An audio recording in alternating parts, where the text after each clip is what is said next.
Dear student, आज हम last part करने वाले हैं चैप्टर नंबर 8 का। ये है कम्युनिकेशन। कम्युनिकेशन में दो पार्ट होते हैं, एक है सेंडर और एक होता है रिसीवर। सेंडर एनकोड करता है, एक मैसेज बनाता है और रिसीवर तक पहुंचाता है, बीच में मीडियम होता है। और ये जो है ये डिकोड करता है मैसेज को और ये फीडबैक देता है। जब ये पूरी चेन हो जाती है यहाँ पर, ये फिर एनकोड करता है, डिकोड करता है इस मैसेज को कि क्या मैसेज आया।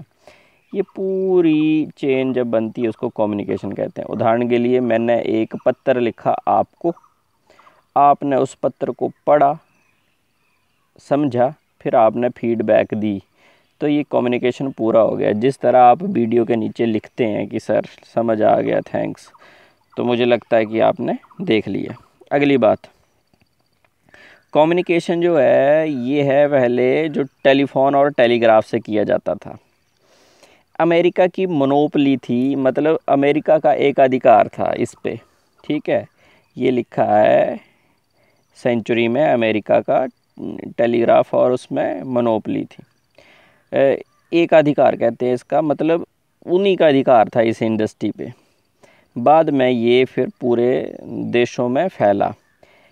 अमेरिका में अर्बनाइजेशन में भी इसकी बहुत बड़ा रोल है कम्युनिकेशन का और ये टेलीफोन का, ठीक है।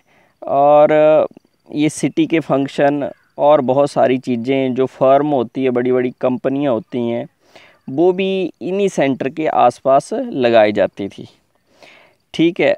फिर सैटेलाइट कम्युनिकेशन की बात आई और उसने तो पूरे संसार को सर्विस प्रोवाइड की। वो जो टिपिकल और बहुत ही जो फिजिकली जोग्राफिकली एरिया जो बहुत दूरस्थ थे, डिस्टेंस प्लेस थे, उसको भी जोड़ने का काम किया। बेटा यहाँ पर एक नंबर का क्वेश्चन है, ये ऑप्टिक फाइबर केबल OFC। ये ऑप्टिक फाइबर केबल जो होती है ये कम्युनिकेशन में यूज़ की जाती है। इस केबल में ना बहुत छोटी छोटी तारें होती हैं जिनसे कम्युनिकेशन किया जाता है। ये एक नंबर का क्वेश्चन, इस पे थोड़ा ध्यान देना, एब्रीवेशन पूछी जा सकती है।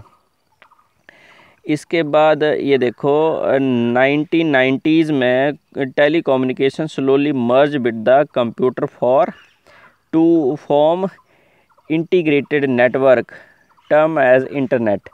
अब धीरे धीरे टेली कम्युनिकेशन इंटरनेट में मर्ज हो गया, कंप्यूटर में आ गया। अब आप मेल कर देते हैं किसी को और उससे जल्दी से जल्दी जवाब आ जाता है।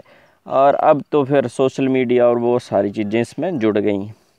अगला कॉन्सेप्ट है सैटेलाइट कम्युनिकेशन। सैटेलाइट कम्युनिकेशन की सीधी सीधी बात है कि 1000 million people in more than 100 country इसका यूज़ कर रहे हैं। सैटेलाइट क्या मतलब होता है, देखो आप आज केबल टेलीविज़न देखते हैं और सेल फ़ोन देखते हैं, तो आप एक एंटीना लगा के पूरा का पूरा कार्यक्रम देख लेते हैं या लाइव भी कोई कार्यक्रम देख लेते हैं, तो वो सैटेलाइट के थ्रू होता है। जैसे यहाँ प्रोग्राम कोई बन रहा है, ये यहाँ स्काई में सैटेलाइट है हमारे देश की, उसके ऊपर ये जा रहा है और वो सारे इंडिया में सारे एरिया में थ्रो कर रही है। और यहाँ पर आपका कोई केबल के लिए आपने जो एंटीना बनाया है वो इसको कैच कर रहा है और आप देख रहे हैं। सीधी सीधी बात है। कम्युनिकेशन सैटेलाइट से जो होता है ये भी सबसे पहले USSR और जो रशिया और USA। USSR का मतलब है रशिया का जो विघटन हुआ था ना 1990 में, 1990 में रशिया टूट गया था बहुत सारे छोटे देशों में, यूक्रेन जैसे देशों में। तो इससे पहले USSR था। तो ये बहुत ज़्यादा इस पे फोकस किया था इन्होंने कम्युनिकेशन में। सीधे बात ये लिखा है 500 किलोमीटर और 5000 किलोमीटर। अगर हमने किसी तक अपनी बात पहुंचानी है और 500 किलोमीटर तक बात पहुंचानी है, तो जितने पैसे लगेंगे उतनी बात सैटेलाइट से अगर किसी तक पहुंचानी तो वो 5000 किलोमीटर तक पहुंचाई जा सकती है। यानी आप देखो कि अगर छोटा सा हमारे पास कोई मीडियम है जिससे बात पहुंचाने में 500 किलोमीटर पहुंचाने में अगर कुछ पैसे लगते हैं, तो इतने ही पैसों में 5000 किलोमीटर तक पहुंचा सकते हैं सैटेलाइट से। यहाँ पर एक 5 नंबर का क्वेश्चन है, ये इंडिया का जो प्रोग्राम है इसके बारे में देखो। India has also made a great role है इसका, इंडिया का सैटेलाइट कम्युनिकेशन में। देखो सबसे पहले आर्यभट्ट लॉन्च किया था 19 अप्रैल, ये देखो 79, याद करने के लिए आसान तरीका है। देखो आर्यभट्ट 79, भास्कर भी 79, दोनों एक एक करके, आर्यभट्ट भास्कर, और आ गया रोहिणी 80 में, तो इसके बाद 80 आता है 80। उसके बाद जून 81 में एप्पल।